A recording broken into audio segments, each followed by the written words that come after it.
তুই কেন ভেবে গাঞ্জা খাইতেছ? হ্যাঁ হ্যাঁ, খাবি?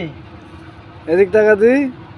গাঞ্জা এই যে আমি গাঞ্জা খাইতেছ তোরা? গাঞ্জা খাইতেছি মানে এই যে চিকেন দুরা খাবি তুই গাঞ্জা?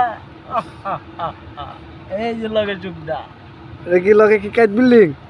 হ্যাঁ লগে কাইট দিল্লি খালি ভূমিকম্প পাইলে খালি লড়ে কিন্তু পরে না রে এটা এটা হচ্ছে এই সে কাইট দিল্লি।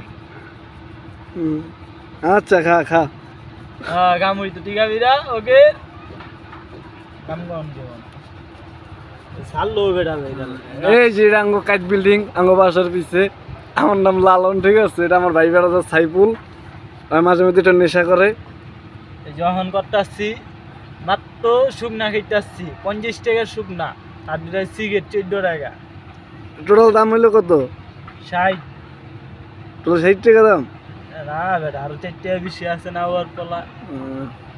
আচ্ছা ঠিক আছে, খা খা। এই যখন মিশাইলাম সব কিছু এক লগে বিরিয়ানি পোলাও মোলাও সব এক লগে মিশাইছি তখন খালি মশলাটা একটু ডলার দিব ডলার দিয়ে মনে করেন ফিনিশিং হয়ে গেছে তখন খালি বইরা খালি খাওয়ান দেখছেন ভাই দেখছেন 50 টাকার গাজার লগে একটা সিগারেট সুগাও দেয়নি।